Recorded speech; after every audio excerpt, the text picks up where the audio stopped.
Breaking Jain news. Sant Shiromani परम पूज्य आचार्य भगवान श्री विद्यासागर जी महाराज के परम शिष्य परम पूज्य मुनि श्री विशाल सागर जी महाराज, जो पूना महाराष्ट्र में परम पूज्य मुनि श्री धवल सागर जी महाराज और परम पूज्य मुनि श्री उत्कृष्ट सागर जी महाराज के साथ विराजमान हैं, वह कुंडलपुर नहीं गए। इसका क्या कारण है, लीजिए सुनिए इस संबंध में क्या कहा परम पूज्य मुनि श्री ने।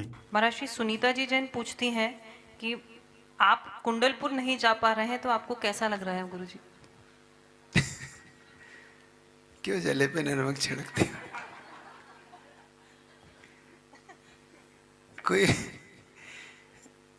कोई पूछी कि कोई अपने परिवार से जुदा होकर कैसा लगता है, और फिर जहाँ पर गुरुदेव की ऐसे महान महान शिष्य का संग्रह हुआ हो, जहाँ पर सब एक से एक महान मुनि महाराज, कोई सिद्धांतनाचार्य है, कोई अपनी व्यक्तित्व शैली से जिन शासन के प्रभावक है, कोई जिन शासन का सिंह कहलाता है, कोई जिन शासन के इस आचार्य पद पे प्रतिष्ठित होंगे वो होंगे जिन्होंने गुरुजी के साथ जीवन जन्म लिया और जिन जिया, ऐसे महान महान श्रमणों की परंपरा वहाँ पर है। तो आप पूछो कि भगवान महावीर का समोसरण में तुम नहीं जा पा रहे, तुम्हें कैसा लग रहा? तो कैसा लग रहा वो बताओ, बस उससे भी ज़्यादा मुझे लग रहा है।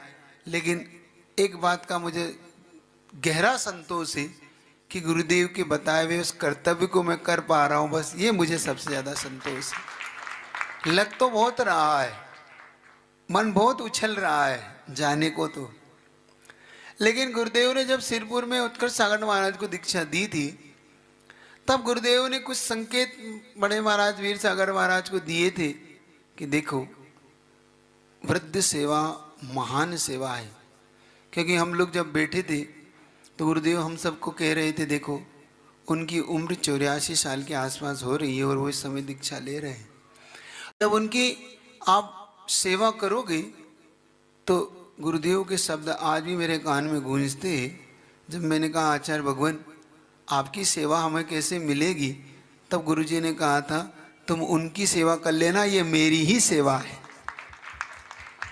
क्यों? क्योंकि एक उन्होंने अपना जो फर्ज निभाया, कर्तव्य निभाया बड़े होने का, उसके बाद पूरा परिवार इस मार्ग पर आ पाया।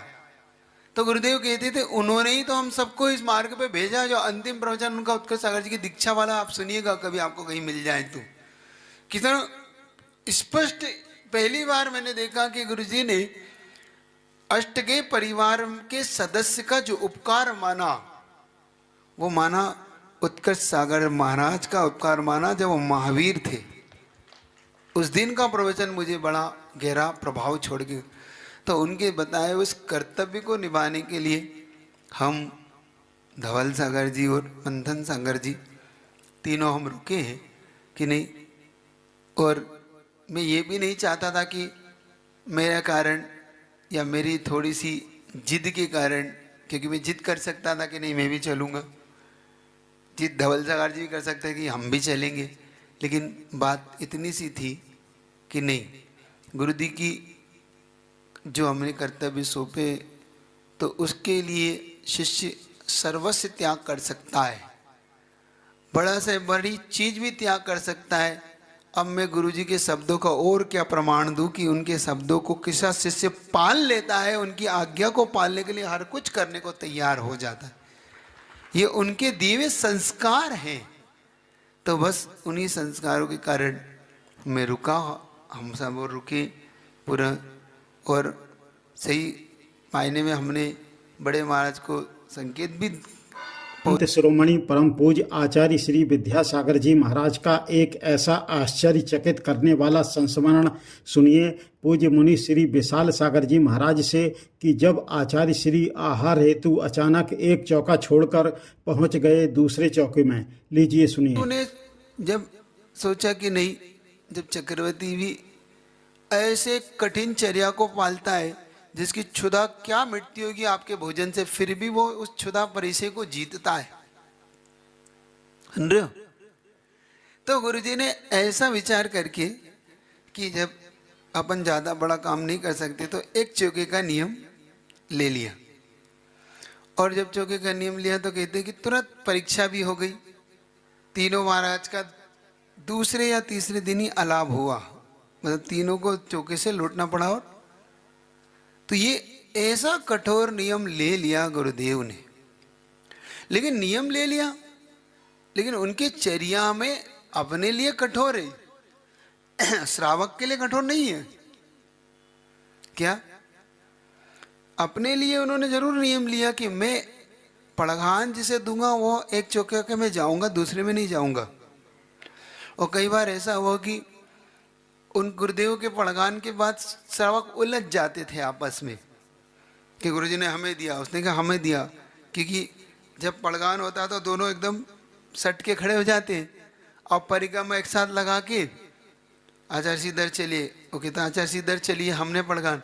और गुरुजी बीच में खड़े हैं तो उन्होंने कई बार तो अंजलि छोड़ दी। क्यों? कि भाई विवाद में मैं नहीं जाता, कहीं मुझे विवाद में ही नहीं पड़ना। तो ऐसा भी हुआ। लेकिन एक ऐसी घटना आपके सामने ले रहा हूं कि आपको लगेगा कि गुरुजी ने एक चौके का नियम लेके भी क्यों उस चौके से लौट के दूसरे चौके में गए। ऐसा भी, क्योंकि जिनके बारे में कहा जाता है जो कठोर से कठोर नियम पालते हैं वो दूसरे चौके में कैसे जाते होंगे। तो ऐसे चौके में आपको ऐसा आश्चर्य भरा आपको वो बताता हूँ क्या हुआ। ये घटना खजुराहो की है। खजुराहो में ऐसे बहुत सारे लोग एक साथ पड़घान कर रहे थे और दो परिवार ऐसे टच हो गए, दोनों चौके वाले आपस में खड़े हो गए। वो गुरुजी ने जिनको पड़घान दिया उनके सामने जाकर खड़े तो उन्होंने ही परिक्रमा लगा ली। अब जब उन्होंने परिक्रमा लगा ली तो दूसरे चौके वाले ने भी लगा ली कि उसको लगा कि वे मेरे यहाँ आए। अब आए ना आए वो तो भगवान ही जानता है या आचार्य से जानते। और जब उन्होंने परिक्रमा लगा ली तो गुरुदेव ने वो आगे आगे वो पीछे पीछे, क्योंकि आचार्य से तो इस निगाह करके नमोस्तु मन शुद्धि वचन शुद्धि काय शुद्धि बोला, हो सकता है धोती दुपट्टे एक जैसे पहने हो। तो गुरुजी ने समझा कि भाई वो कलर नीचे देखा, वो चल दिए। जब चौके में पहुंचे उच्चासन ग्रहण कर लिया, बैठ गए। बैठने के बाद जब पैर धुलाने की बारी आई तो आचार्य से पूछने लगे भाई देखा कि ये कौन धो रहा है पैर। तो आचार्य से कहा ये तो है ही नहीं जिसको मैंने पड़घान दिया, पड़घान देने वाला। अब वो इसलिए नहीं आया कि उसने कहा विवाद मत करो, कहीं अलाप ना हो जाए, क्योंकि पहले अलाप हो चुका है। तो कहा अपन विवाद करो, गुरुजी को जहां जाना है आर होने दो, अपन और 2-4 दिन बाद पड़घान करेंगे फिर से, लेकिन विवाद से बचो ताकि गुरुजी का लाभ ना हो। लेकिन गुरुजी उन्हें ढूंढ रहे हैं। तो गुरुजी पूछते हैं वो कहाँ है। तो पहले तो चौके वाले समझ नहीं पाए, फिर जो साथ में थे वो समझ गए। तो फिर एक ने कहा कि नहीं आचार्य जी वो तो अलग चौके वाले थे, वो तो वहीं खड़े हैं। गुरुजी ने उठाया कमंडल, उठाई पीछी, तो उन्हें लगा कि भाई हो गया गड़बड़। लेकिन गुरुजी ने गड़बड़ नहीं, गुरुजी की अनुकंपा गया दया थी। उन्होंने सीधा उठाया कमंडल और सीधा जो चौके वाला था उसके सामने जाके खड़े हो गए। खड़े होते उसने परिक्रमा लगा ली। पहली बार ऐसा आश्चर्य प्रकट किया गुरुजी ने कि उन्होंने उसको ढूंढ लिया जिसको सारा संसार जिन्हें ढूंढ रहा था, गुरुजी ने उन्हें ढूंढ लिया जिन्हें गुरुजी ढूंढना चाहते थे। सुन रहे हो? सारा संसार गुरुजी को ढूंढ रहा है, लेकिन वो पुण्यात्मा कैसा होगा जिसे गुरुजी ढूंढ रहे। और पड़घान करके तब ये प्रश्न उठता है कि आखिर आचार्य ने क्या नियम तोड़ दिया, क्या नियम बदल दिया? नहीं, गुरुजी ने अपने नियम पे दृढ़ थे और नियम कहीं नहीं टूटा इसमें, क्योंकि गुरुजी ने एक चौके का नियम लिया था जिसको मैं पड़घान दूंगा, तो वो तो पड़घान वाला था ही नहीं। और पहली बात, तुम कभी जबरन किसी को ले जाओ तो गुरुजी बहुत बार कहते हैं जबरन पड़घान थोड़ी होता है। तो गुरुजी ने वह पड़घान उसे जाके पुनः दे दिया। वही चौके का नियम था, इसलिए एक चौके का नियम उनका बराबर बना रहा कि नहीं। तो ऐसे भी गुरुजी ने उन चौके वाले को, क्योंकि गुरुजी ये जानते थे कि देखो बड़ी कठिनाई से लाभ होता है, पात्र का ध्यान रखना, बहुत पुण्य चाहिए जब जाके मुनि महाराज मिलते हैं, बहुत पुण्य, बहुत माला, बहुत भक्ति बढ़ती है, तब जाके ऐसे गुरुओं का लाभ होता है। याद रखो, ऐसे नहीं कि हमने कर लिया सो हमें मिल गया। और मैंने पहले भी कहा, वास्तव में लाभ उसी का है जब हमारी हजारों में हमें चुने गुरु। सुन रहे हो? हम हो और हम चुने, तब लगता है कि हमारा पुण्य आज जगा है, और आज हम सही पुण्य आत्मा है क्योंकि गुरु ने हमें चुना है।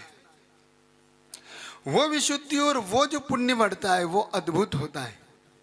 वैसे तो अहंकार आ सकता है, हाँ वो तो आना ही था हमारे यहाँ, ये अहंकार आ सकता है व्यक्ति को, नहीं हमारे यहाँ तो हाँ तो आना ही था, कहाँ जाते महाराज।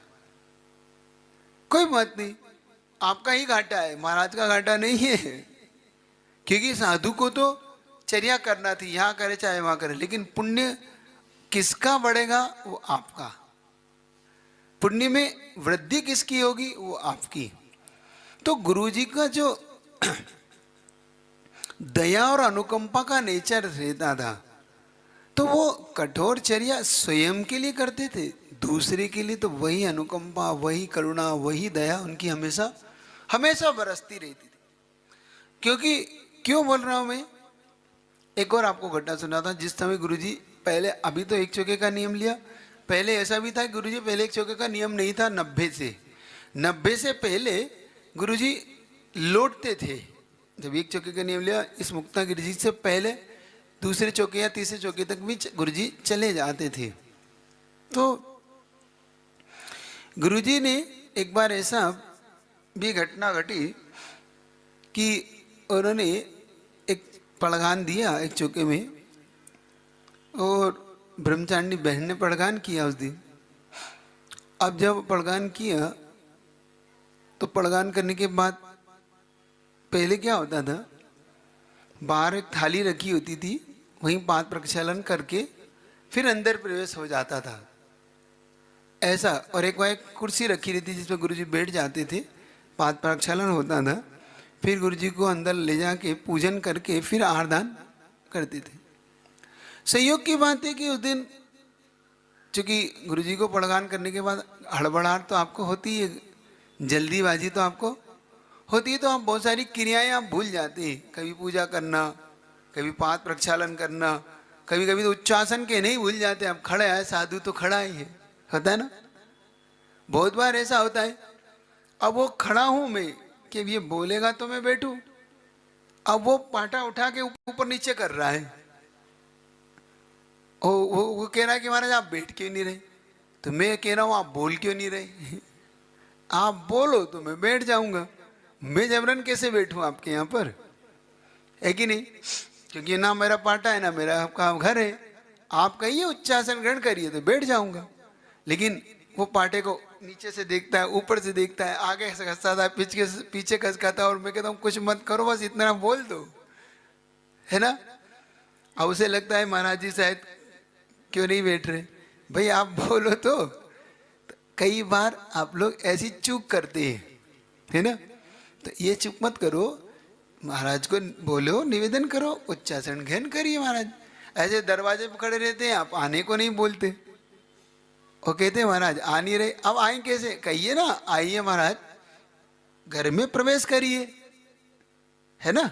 तो आप घर में प्रवेश करने का निवेदन करिए, आप आगे आके खड़े होइए, प्रवेश के लिए कहिए, उच्चासन के लिए कहिए, पाद प्रक्षालन के लिए कहिए, भगवान आपके चरण रच दीजिए, हमें पाद प्रक्षालन करना है, तो थाली के लिए थाली रख दी, अब आप पैर धोना तो रख दो। तो वहाँ ऐसा नहीं, फिर उनकी पूजन करिए, पूजन करने के बाद नमोस्तु करिए। कई बार तो आप नमोस्तु भूल जाते हैं, आपका ये जो नवदा भक्ति में वो नौवा अंग है, आप बोलिए कि भगवान नमोस्तु, स्वीकार कीजिए, आहार ग्रहण करिए। लेकिन आप तो पूजन हो गई, हाँ भाई जल्दी थाली दिखाओ, अवन वस्तु महाराज लौट सकते, क्योंकि आपने 9 अंग पूरे नहीं किए। आपने पड़गान कर लिया, उच्चासन दे दिया, पूजन कर ली, ठीक है। फिर आपने मन शुद्धि बोल दिया, वचन शुद्धि बोल दिया, काय शुद्धि बोल दिया। फिर महाराज जी को अंत में आर्जल शुद्ध बोल दिया, लेकिन नमोस्तु नहीं बोला। तो महाराज अभी लौट सकते हैं आपके यहाँ। तो आपको नमोस्तु बोलना जरूरी है वहां पर, सुन रहे हो कि नहीं? हाँ, बहुत बार इंतजार करना पड़ता है, जब नमोस्तु बोले तो आशीर्वाद देने का कोई भाव नहीं, लेकिन क्योंकि नवदा भक्ति तो पूरी करो, इसलिए। तो उस दिन ऐसा हुआ, पूज्य गुरुदेव का पड़गान हुआ, और पड़गान करने के बाद वो जल्दी में सीधा अंदर ले गए, उच्चासन दे दिया, गुरुजी उच्चासन पे बैठ गए, लेकिन उन्होंने पाद प्रक्षालन किया नहीं, और वही परंपरा से पूजा कर ली। अब पूजा करने के बाद मन शुद्धि वचन शुद्धि बोल दी, आर्जल शुद्ध बोल दिया, अब नमोस्तु बोल दिया। अब थाली दिखा रहे तो गुजली अंजलि नहीं छोड़ रहे, फिर कह रहे गुरुजी शुद्धि बोल रहे, अंजलि नहीं छोड़ रहे। अब क्या हो गया भैया, सबको घबराहट होने लगी। तो और घबराहट में गलतियां और होती हैं आपसे, जब आपको नहीं कुछ सूझता तो आप दुगनी गलती करते। और सबसे ज्यादा आसपास वाले करवाते, भाई पूरी थाली दिखाओ, फिर कहता पूरी दिखा दो, पूरी भगोनी दिखा दो, पूरे कटोरदान दिखा दो। अब वो सब वही हरकत है। अब वो ये दिमाग नहीं चला रहे कि कहाँ चूक हो रही है हमसे। वो हो रही थी पाद प्रक्षालन की चूक, अब उन्हें सब कर दिया। अब उन्हें रोना सा आ गया कि भाई गड़बड़ कहाँ हो रही। गुरुजी ने उस समय भी अपनी दया का प्रमाण प्रस्तुत किया, अनुकंपा कैसे की। गुरुजी ने कुछ नहीं किया, उन्हें समझ में आ गया कि इनके समझ में अब नहीं आ रहा।